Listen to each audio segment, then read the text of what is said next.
নমস্কার বন্ধুরা, Bhadreswar study centre চ্যানেলে তোমাদের স্বাগতম। আজকের ভিডিওটা কিন্তু খুবই গুরুত্বপূর্ণ একটি ভিডিও, কারণ টাটা মোটরসের তরফ থেকে একটি নতুন নিয়োগ বিজ্ঞপ্তি প্রকাশিত করা হয়েছে, যেখানে তোমাদের যোগ্যতা মাধ্যমিক, উচ্চ মাধ্যমিক বা গ্র্যাজুয়েশন যে কোনো যোগ্যতা থাকলেই কিন্তু তোমাদের বিভিন্ন পোস্ট আছে, বিভিন্ন পোস্টের জন্য তোমরা কিন্তু আবেদন করতে পারবে। প্রত্যেকটি তথ্য অর্থাৎ A to Z প্রত্যেকটি তথ্য তোমরা এই ভিডিওর মাধ্যমে জানতে পারবে, এবং কিভাবে তোমরা আবেদন করবে সেই ব্যাপারটাও কিন্তু এই ভিডিওর মাধ্যমে তোমরা জানতে পারবে। তার জন্য ভিডিওটা কিন্তু খুবই ইনফরমেটিভ হতে চলেছে। প্রতিবারের মতো আমার চ্যানেলে সবসময় প্রয়াস থাকে তোমাদের জন্য অথেন্টিক প্রপার ইনফরমেশন প্রোভাইড করার। তো চলো মূল ভিডিওতে চলে যাচ্ছি। তার আগে প্লিজ একটাই রিকোয়েস্ট, চ্যানেলটাকে অতি অবশ্যই সাবস্ক্রাইব করে বেল আইকন অল করে রেখো এবং ভিডিওটাতে একটা লাইক করে দিও। তো চলো মূল ভিডিওতে চলে যাচ্ছি। তো দেখো, টাটা মোটরসের তরফ থেকে যে নিয়োগটি তোমাদের করা হচ্ছে, এটি কিন্তু সম্পূর্ণ পার্মানেন্ট পোস্টে নিয়োগ করা হচ্ছে। কোনো কন্ট্রাকচুয়াল কিন্তু চাকরি নয়, সম্পূর্ণ পার্মানেন্ট চাকরি। এখানে তোমাদের বলছে টাটা মোটরস 2766টি নতুন ভ্যাকেন্সিতে নিয়োগ করছে, যেখানে তোমাদের আবেদন সম্পূর্ণ কিন্তু অনলাইন মোডে তোমাদের আবেদন করতে হবে। এখানে দেখো তোমাদের একটি ইনফরমেশন দেওয়া হয়েছে, যেটি টাটা মোটরসের সম্পর্কে তোমরা অনেকেই জানো। খুবই রেপুটেড একটি company, multi national automotive manufacturing company, যেটি হচ্ছে টাটা মোটরস, হেডকোয়ার্টার মুম্বাই। এবং তোমাদের টাটা গ্রুপের সম্পর্কে কিছু ইনফরমেশন এখানে দেওয়া হয়েছে, যে কি কি ধরনের কাজ তারা করে থাকে। এখানে টাটা মোটরসের ওভারভিউ দেওয়া হয়েছে, যে ওভারভিউতে বলছে টাটা মোটরসের যে অর্গানাইজেশন এবং তোমাদের যে পোস্ট, সেটি 2766 প্লাস পোস্টে নিয়োগ করা হচ্ছে।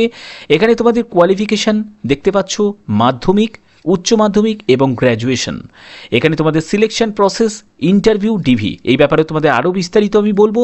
তো এখানে দেখো তোমাদের অনলাইন আবেদন কবে থেকে শুরু, 1 মার্চ থেকে, এবং লাস্ট ডেট অনলাইন আবেদনে সেটি হচ্ছে 29 এপ্রিল 2024। কিভাবে আবেদন করবে সম্পূর্ণ ভিডিওর মাধ্যমে তোমরা জানতে পারবে।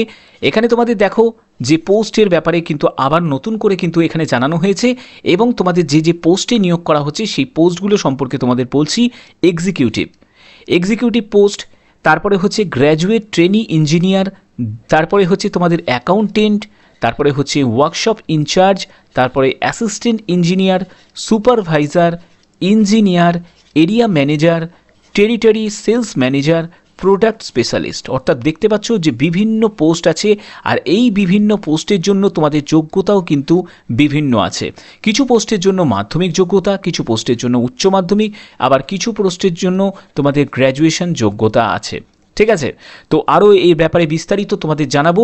তো দেখো, এখানে তোমাদের এলিজিবিলিটি ক্রাইটেরিয়ার ক্ষেত্রে প্রথমত যেটি থাকছে সেটি হচ্ছে তোমাদের এজ লিমিট হচ্ছে 18 থেকে 40 বছর। তোমাদের অনেকের প্রশ্ন থাকতে পারে যে স্যার 18 থেকে 40 বছর অনেকটাই তো এজ।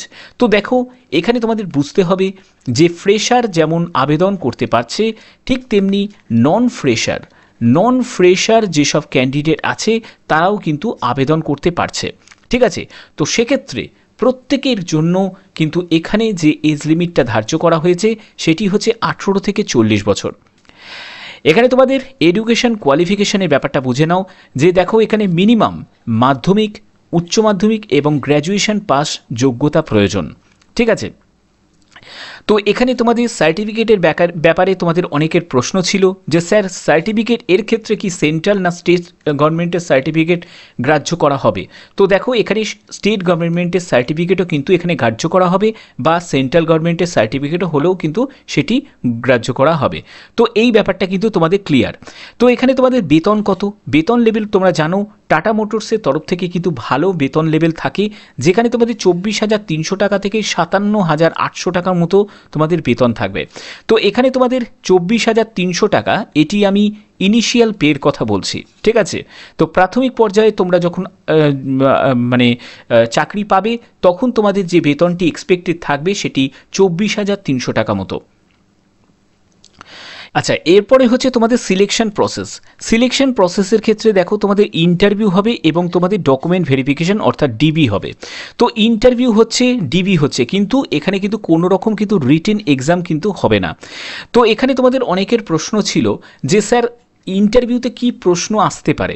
তো ইন্টারভিউতে তোমরা জানো যে আমি টিসিএসেরও কিন্তু অলরেডি কিন্তু বিজ্ঞপ্তি প্রকাশিত করা হয়েছে, তো সেখানেও যেমন তোমাদের একটি কোয়ারি ছিল যে ইন্টারভিউতে কি প্রশ্ন আসতে পারে, ঠিক তেমনি তোমাদের টাটার ক্ষেত্রেও সেই রকমই তোমাদের একটি প্রশ্ন থাকবে। তো দেখো এর উত্তর কিন্তু মানে খুবই সিম্পল একটি উত্তর, সেটি হচ্ছে তোমরা ইন্টারনেটে কিন্তু তোমাদের জাস্ট তোমরা গুগলে গিয়ে সার্চ করবে, গুগলে গিয়ে তোমরা সার্চ করবে যে টাটার সম্পর্কে বিস্তারিত তথ্য তোমরা পেয়ে যাবে। ঠিক আছে, তোমাদের যে প্রশ্ন আসবে, প্রথম কথা হচ্ছে যে পোস্টে তুমি আবেদন করছো সেই পোস্ট রিগার্ডিং তোমাদের কিছু প্রশ্ন আসবে, আর একটা হচ্ছে টাটা সম্পর্কিত তোমাদের প্রশ্ন আসবে, যারা টিসিএসে আবেদন করবে তাদের টিসিএস সম্পর্কিত কিছু প্রশ্ন আসবে। তো এখানে যে তুমি কোম্পানিতে আবেদন করছো সেই কোম্পানি সম্পর্কে কিন্তু তোমাদের একটা সঠিক ধারণা কিন্তু তোমাকে রাখতে হবে। ঠিক আছে, কারণ এই রিলেভেন্ট কিন্তু তোমাদের প্রশ্ন কিন্তু তোমাদের ইন্টারভিউয়ার যারা আছে তারা কিন্তু করবে। ব্যাপারটা বোঝা গেল? আচ্ছা, এরপরে হচ্ছে তোমাদের আবেদন মূল্য। দেখো তুমি জেনারেল হও, OBC, EWS, SC, ST, PWD, যে ক্যান্ডিডেটই হও না কেন, যে ক্যাটাগরি থেকে বিলং করো না কেন, তোমাদের কিন্তু কোনো রকম আবেদন মূল্য কিন্তু লাগছে না। ওকে, তো এবার দেখো যে তোমাদের হাউ টু অ্যাপ্লাই, কিভাবে আবেদন করবে। আবেদন করতে গেলে যারা যারা এলিজিবল ক্যান্ডিডেট আছো, মানে যাদের যোগ্যতা এবং বয়স যাদের ম্যাচ করেছে, তারা অবশ্যই কিন্তু তারা আবেদন করতে পারবে, এবং তাদের আবেদন করতে গেলে অনলাইন মোডে কিন্তু আবেদন করতে হবে। শুধুমাত্র অফিসিয়াল ওয়েবসাইটেই কিন্তু ভিজিট করে আবেদন করবে। অফিসিয়াল ওয়েবসাইটের লিঙ্ক আমি ডেসক্রিপশানে দিয়ে দেবো, তোমরা সেখান থেকে কিন্তু চেক আউট করে নিতে পারবে। মনে রাখবে কোনো রকম কিন্তু কোনো কনসালটেন্সি বা কোনো রকম অন্য কোনো মাধ্যমে কিন্তু আবেদন করবে না, শুধুমাত্র অফিসিয়াল ওয়েবসাইটেকেই কিন্তু ট্রাস্ট করবে। আমি সবসময় বলি, যেটি গভর্নমেন্ট হোক বা প্রাইভেট হোক, যেখানেই আবেদন করো না কেন, যেটা অফিসিয়াল ওয়েবসাইট সেখান থেকে কিন্তু প্রপার ওয়েতে কিন্তু আবেদন করার প্রয়াস রাখবে। এখানে দেখো তোমাদের আবেদন করার পরে একটি প্রিন্ট আউট কিন্তু তোমাদের নিয়ে নিতে হবে, যে প্রিন্ট আউটটা তোমাদের যখন ডিভি হবে, ডকুমেন্ট ভেরিফিকেশান হবে, তখন কিন্তু এটার কিন্তু প্রয়োজন কিন্তু হবে। Okay, all India candidate, male female both ক্যান্ডিডেটই কিন্তু আবেদন করতে পারবে। ওকে, আচ্ছা, তো এখানে তোমাদের আবেদনের লাস্ট ডেটটা আরেকবার জানানো হয়েছে, যেটি 1 মার্চ থেকে 29 এপ্রিল পর্যন্ত সম্পূর্ণ অনলাইন প্রসেসে কিন্তু আবেদন চলবে। ওকে, আচ্ছা, তো এগুলো তোমাদের সম্পূর্ণ আমি বিস্তারিত বুঝিয়ে দিলাম। এবার তোমরা কিভাবে আবেদন করবে তার জন্য দেখতে পাচ্ছ যে ক্লিক হেয়ার বলে একটি অপশান দেখা যাচ্ছে। তো আমি এখানে জাস্ট ক্লিক করে ডাইরেক্ট চলে যাব। তো তোমাদের আমি লিঙ্ক আমি দিয়ে দেবো, তোমরা সেখান থেকেও কিন্তু ডাইরেক্ট ভিজিট করতে পারবে। এখানে দেখতে পাচ্ছ যে আমি অফিসিয়াল যে ওয়েবসাইটটা সেটি ওপেন করে নিয়েছি। তো এখানে দেখো তোমাদের টাটা মোটরস কানেক্টিং অ্যাসপিরেন্টস, তো এখানে যে এরকমই ইন্টারফেস তোমরা পেয়ে যাবে যারা যারা মোবাইল থেকে আবেদন করবে। আমি এটা বারবার তোমাদের মেনশন করে দিচ্ছি যে যারা মোবাইল থেকে আবেদন করবে কোনো অসুবিধা নেই, তারা এরকমই তোমরা একটি পেজ দেখতে পাবে, ডেস্কটপ মোডটাকে তোমরা শুধু অন করে নেবে। ঠিক আছে, তো এখানে দেখো তোমাদের একটু স্ক্রল করে নিচে নামার পরে তোমাদের এখানে বিভিন্ন রকম কিন্তু দেওয়া আছে, যেটা সেলস মার্কেটিং টাইপের যদি তুমি জব করতে চাও তো এখানে সেটির জন্য তোমরা এখানে ক্লিক করে দেখে নিতে পারো। ইঞ্জিনিয়ারিং যারা করেছো তারা ইঞ্জিনিয়ারিং অ্যান্ড R&D যেগুলো আছে সেখান থেকে তোমরা দেখে নিতে পারো। ম্যানুফ্যাকচারিং অ্যান্ড অপারেশন টাইপের যদি তোমরা জব করতে চাও তো এখান থেকে সেটা ক্লিক করে একবার দেখে নিতে পারো। Purchase and supply chain related যদি কাজ করতে চাও, স্টুডেন্ট প্রোগ্রাম, অ্যানাবলিং ফাংশন, তারপরে কোয়ালিটি অ্যাসুরেন্স, তো এই সব বিভিন্ন টাইপ অফ যে জব আছে সেগুলোর কিন্তু আলাদা আলাদা করে কিন্তু ভাগ করা আছে, তোমরা সেই সব সেকশন থেকে একবার দেখে নিতে পারো। তুমি যদি ইঞ্জিনিয়ারিং ব্যাকগ্রাউন্ড না হও তাহলে অবশ্যই কিন্তু তোমরা ইঞ্জিনিয়ারিং এবং R&Dতে এখানে গিয়ে ক্লিক করবে না। তোমাদের যে যোগ্যতা অনুযায়ী সেই যোগ্যতা অনুযায়ী তোমাদের কিন্তু মানে গ্রুপ সিলেক্ট করতে হবে। তো আমি এখানে সব ধরনের যে চাকরির ইনফরমেশান যেগুলো রীতিমতো প্রতিনিয়ত যেখানে আপডেট হয় আমরা সেখানে আমি চলে যাচ্ছি। তার জন্য ভিউ অল অপরচুনিটিস এখানে গিয়ে ক্লিক করছি। তো ভিউ অল অপরচুনিটিসে গিয়ে ক্লিক করার পরে দেখো তোমাদের এরকম টাইপের একটি পেজ চলে আসবে, যেখানে প্রতিদিন কিন্তু এখানে একটি আপডেট হয়। ঠিক আছে, বিভিন্ন চাকরির আপডেট হয় এবং তোমরা দেখতে পাচ্ছ লোকেশনও কিন্তু এখানে দেওয়া আছে, যেমন সিনিয়র ম্যানেজার BLW মেনটেন্যান্স তো পুনেতে দেওয়া আছে, এরিয়া পার্টস ম্যানেজার সেটা গুয়াহাটিতে দেওয়া আছে, এখানে দেখো ব্যাঙ্গালোর দেওয়া আছে, পুনে ইন্ডিয়া দেওয়া আছে। তো আমি এখানে তোমাদের জাস্ট প্রসেসগুলো বোঝাচ্ছি কিভাবে আবেদন করতে হয়। তো তোমরা তোমাদের ক্যাটাগরি জব অনুযায়ী কিন্তু তোমাদের এটা সার্চ করে দেখে নিতে হবে।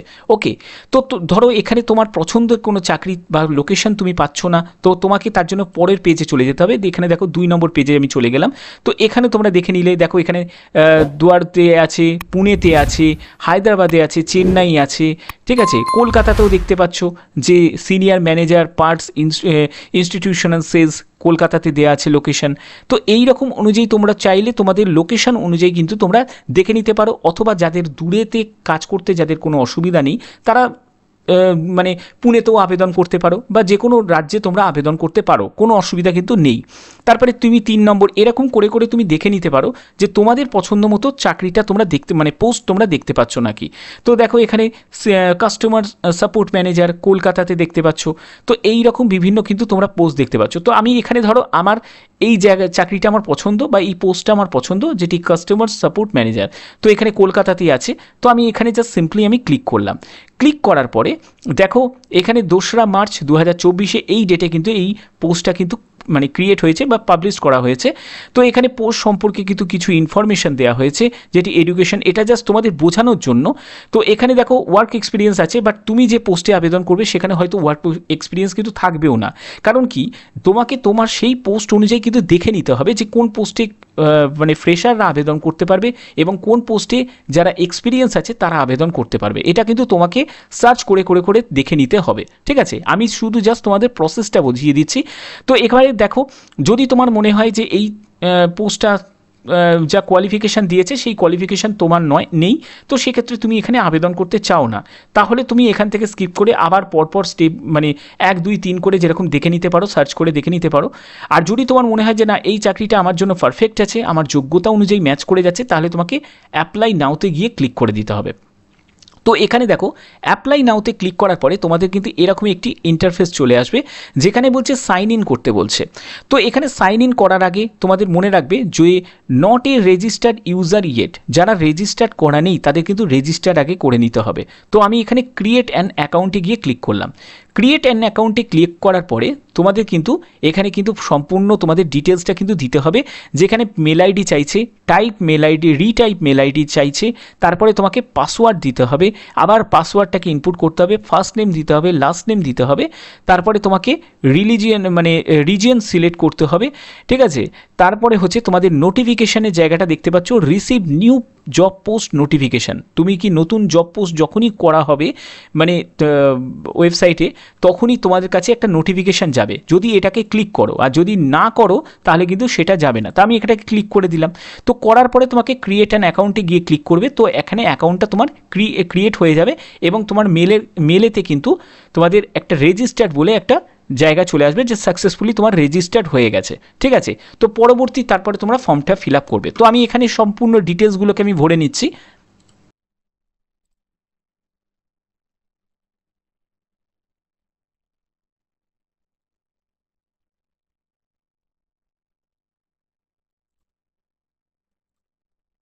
কিন্তু একটা ইন্টারফেস চলে আসবে। এখানে দেখো বলছে যে কাস্টমার সাপোর্ট ম্যানেজার। তো কাস্টমার সাপোর্ট ম্যানেজার যে পোস্টে আমি আবেদন করেছি, তো এখানে তোমাদের এই নাম্বারটা তোমাদের চলে আসবে এবং তোমাদের এখানে কি বলছে, প্লিজ আপলোড ইয়োর রিজিউম। অর্থাৎ তোমাকে তোমার যে বায়োডাটা বা সিভি তুমি বানিয়েছো, তো সেটাকে কিন্তু তোমাকে এখানে আপলোড করতে হবে। তো এর জন্য এখানে একটি অপশান দেওয়া আছে। আর দ্বিতীয় যেটি বলা আছে কভার লেটার, অ্যাটাচ এ কভার লেটার তোমাকে কিন্তু তৈরি করতে হবে। এবং তোমাকে বলছে যে ডকুমেন্টস, অর্থাৎ কী কী ডকুমেন্টস তোমার প্রয়োজন, সেই ডকুমেন্টসগুলো কিন্তু তোমাকে এখানে আপলোড করতে হবে। যে ডকুমেন্টসের মধ্যে তোমার এডুকেশন কোয়ালিফিকেশান আছে, বা কোনো রকম তোমাদের এজ প্রুফ আছে, ঠিক আছে, প্রত্যেকটি, এবং কাস্ট আছে, আইডি প্রুফ আছে, এই সব ডকুমেন্টস কিন্তু তোমাকে সব অ্যাটাচ করতে হবে এই সেকশানে। তোমরা দেখতে পাচ্ছ অ্যাড ডকুমেন্টস, সেখান থেকে কিন্তু তোমরা ডকুমেন্টস তোমরা অ্যাটাচ করবে। ওকে, এখানে দেখো বলছে অ্যাকসেপ্ট ফাইল টাইপ, অর্থাৎ ডকএক্স, পিডিএফ, ইমেজ, টেক্সট। তো এই সব এক্সটেনশানে যেসব ফাইল আছে, তো এখানে এক্সটেনশানগুলো দেওয়া আছে, সেখানে এইগুলোতেই কিন্তু তোমাদের আপলোড কিন্তু নেবে, অন্য কোনো এক্সটেনশানে কিন্তু আপলোড এখানে নেবে না।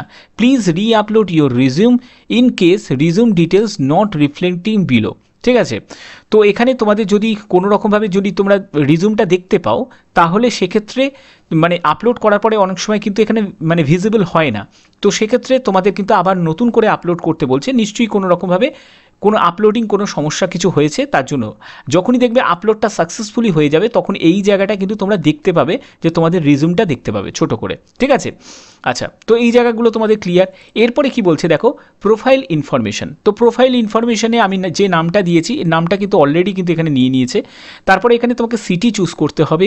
তারপরে হচ্ছে কারেন্ট টাইটেল, অর্গানাইজেশন, যে অর্গানাইজেশনে তুমি কাজ করছো তো সেই অর্গানাইজেশন তোমাকে চুজ করতে হবে। অল্টারনেট কন্ট্যাক্ট নাম্বার, তারপর হচ্ছে কারেন্ট সিটিসি মানে কত টাকা তুমি বেতন পেতে, সেই ব্যাপারটা কিন্তু তোমাদের যোগ্যতা অনুযায়ী সেটা করতে হবে। যারা যারা ফ্রেশার ক্যান্ডিডেট, যারা যে পোস্টে তোমরা আবেদন করবে তারা কিন্তু এইগুলো, তাদের ক্ষেত্রে কিন্তু এগুলো আসবে না বা এইগুলো কিন্তু হাইট থাকবে, মানে ও এক্সপিরিয়েন্সের জায়গাগুলো কিন্তু হাইট থাকবে। তো এগুলো যদি আমি বোঝানোর জন্য তোমাদের দেখালাম, তো এগুলো তোমাদের কাছে এখন কিন্তু এগুলো দেখাচ্ছে, ঠিক আছে। তো এরপরে তোমাকে দেখো এই জায়গাটা, তারপরে হচ্ছে তোমাকে জেন্ডার মেল না ফিমেল সেটাকে তোমাকে চুজ করতে হবে। কান্ট্রি তোমার ইন্ডিয়া অলরেডি নিয়ে নিয়েছে। স্টেট তোমাকে চুজ করতে হবে, ওয়েস্ট বেঙ্গল তুমি স্টেট এখানে ওয়েস্ট বেঙ্গল বসিয়ে দিতে পারবে, ঠিক আছে। আমি এখানে ওয়েস্ট বেঙ্গল দিয়ে দিচ্ছি, দেখো ওয়েস্ট বেঙ্গল চলে এলো, ঠিক আছে। এরপরে তোমাকে স্ট্রিট অ্যাড্রেস প্রত্যেকটা তথ্য এখানে কিন্তু দিতে হবে এবং দেখো পোস্টাল কোড, ঠিক আছে, সেই পোস্টাল কোড তোমাদের দিতে হবে। এই জায়গাগুলো যখন তোমার ক্লিয়ার হয়ে যাবে এরপরে তোমাকে পরবর্তী স্টেপে যেতে হবে। পরবর্তী স্টেপটা হচ্ছে কি বলছে, there no item in this section. তো এখানে কোনো রকম কিছু করার কিন্তু প্রয়োজন নেই, ঠিক আছে। এটা যারা যারা এক্সপিরিয়েন্সের জন্য সেখানে কিন্তু লাগবে, প্রিভিয়াস ওয়ার্ক এক্সপিরিয়েন্স যাদের আছে তাদের জন্য এটা, ঠিক আছে। তারপরে হচ্ছে এডুকেশন। তো এডুকেশনের জায়গাটা দেখো এখানে বলছে যে there no item in the section. এডুকেশনের জায়গাটা তোমাকে কিন্তু এই যে অ্যাড বলে যে সেকশনটা তোমরা দেখতে পাচ্ছ, তো এখানে তোমাকে অ্যাডের জায়গাটা তোমাকে ক্লিক করতে হবে। অ্যাডের জায়গাটা যখনই তুমি ক্লিক করবে তখন কি হচ্ছে, তোমাকে এডুকেশন কোর্স অর্থাৎ তোমার যে যোগ্যতা, তুমি যে পোস্টে আবেদন করছো সেই পোস্টের জন্য রিলেভেন্ট যে যোগ্যতা, সেই যোগ্যতাগুলো কিন্তু এখানে দিতে হবে। অর্থাৎ কি কোর্স তুমি করেছো সেই কোর্সটা তোমাকে দিতে হবে।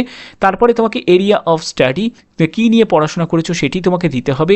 তারপরে হচ্ছে যে ইনস্টিটিউট নেম, কোথা থেকে পড়াশোনা করেছো সেটি তোমাকে দিতে হবে। সেটি ক্যালকাটা ইউনিভার্সিটি হতে পারে, যে কোনো ইউনিভার্সিটি হতে পারে, কোনো ইনস্টিটিউটের নাম হতে পারে, ঠিক আছে। এরপরে হচ্ছে কোর্স কমপ্লিটেড, কত সালে তোমার কোর্স কমপ্লিট হয়েছে, কত তারিখে, এইটা কিন্তু এখানে দিতে হবে। এখানে তোমরা দেখতে পাচ্ছ সেই অনুযায়ী তোমাদের সিলেক্ট করতে হবে। তো এই জায়গাটা তোমাদের ক্লিয়ার। এরপরে তুমি চাইলে তুমি মাধ্যমিক থেকে শুরু করে উচ্চ মাধ্যমিক, গ্র্যাজুয়েশন এরকম করে অ্যাড করে করে কিন্তু তুমি মানে দেখাতে পারো, ঠিক আছে, অসুবিধা কিছু নেই। এরপরে হচ্ছে জব স্পেসিফিক ইনফরমেশন। তো জব স্পেসিফিক ইনফরমেশনের ক্ষেত্রে তোমাকে জব ফাংশন, তো এখানে তুমি কোন টাইপের জবের জন্য তুমি ইন্টারেস্টেড আছো বা আবেদন করছো, তো সেই টাইপের জবের কিন্তু এখানে তোমাকে দিতে হবে। তো এখানে দেখো অ্যানালিটিক্স দিতে পারো, কমার্শিয়াল টাইপের জবের জন্য দিতে পারো, ফাইন্যান্সের জন্য দিতে পারো, এইচআরের জন্য দিতে পারো, ম্যানুফ্যাকচারিংয়ের জন্য দিতে পারো, ঠিক আছে। আইটির জন্য কিন্তু দেবে না, কারণ যদি তোমার আইটি রিলেটেড কোনো যোগ্যতা না থাকে অবশ্যই তোমরা আইটির জন্য দেবে না।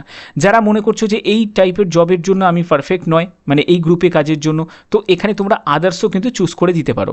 এরপরে তোমাকে ন্যাশনালিটি অবভিয়াসলি তোমাকে চুজ করতে হবে। এখানে ইন্ডিয়ান তোমরা এখানে টাইপ করে নেবে, ঠিক আছে, তোমরা এখানে টাইপ করে নেবে, দেখবে চলে আসবে, এই যে ইন্ডিয়ান চলে এলো। তো আমি এখানে ইন্ডিয়ান চুজ করে দিলাম। এরপরে তুমি ভিউ প্রোফাইলে গিয়ে তুমি কিন্তু প্রোফাইলটাকে কিন্তু ভিউ করতে পারো। করার পরে হচ্ছে তোমাকে সেভ অ্যাপ্লাই করতে হবে। তো এগুলো তোমাদের কিন্তু স্টেপ বাই স্টেপ কীভাবে কোন প্রসেসে তোমাদের করতে হবে সেগুলো কিন্তু তোমাদের বুঝিয়ে দিলাম, ওকে। তো এই রকম করে কিন্তু তোমাদের আবেদন করতে হবে। আবেদন করার পরে তোমরা কিন্তু ফাইনাল যে সাবমিটের যে অপশানটা তোমরা কিন্তু দেখতে পাবে, ঠিক আছে। আমি যদি এখানে অ্যাপ্লাইতে গিয়ে ক্লিক করি, অ্যাপ্লাইতে গিয়ে ক্লিক করার পরে আমার কিন্তু ডিটেলসটা আমার চাইছে। যতক্ষণ না আমি ডিটেলসটাকে এখানে মানে দেব, ডকুমেন্টস থেকে শুরু করে যতক্ষণ না আমি ডিটেলসটাকে যতক্ষণ না আপলোড করব ততক্ষণ কিন্তু আমার ফাইনাল সাবমিট কিন্তু নেবে না। তো সেক্ষেত্রে আমি যতটুকু তোমাদের বুঝিয়ে দিলাম, যারা যারা আবেদন করতে চাও তাদের জন্য কিন্তু এতটাই কিন্তু যথেষ্ট, ঠিক আছে। কারণ এই স্টেপগুলো কিন্তু তোমাদের ফলো করতে হবে। যেরকম করে আমি প্রত্যেকটা স্টেপ তোমাদের আলাদা আলাদা করে বুঝিয়ে দিলাম সেরকম স্টেপেই কিন্তু তোমাদের ফলো করতে হবে যদি তুমি আবেদন করতে চাও। তো আশা করি তোমাদের ভিডিওটা ভালো লেগেছে। যদি ভিডিওটা ভালো লেগে থাকে অতি অবশ্যই ভিডিওটাতে লাইক করে চ্যানেলটিকে সাবস্ক্রাইব করে বেল আইকন অল করে রাখবে। তো আজকের মতো এটুকুই, টাটা।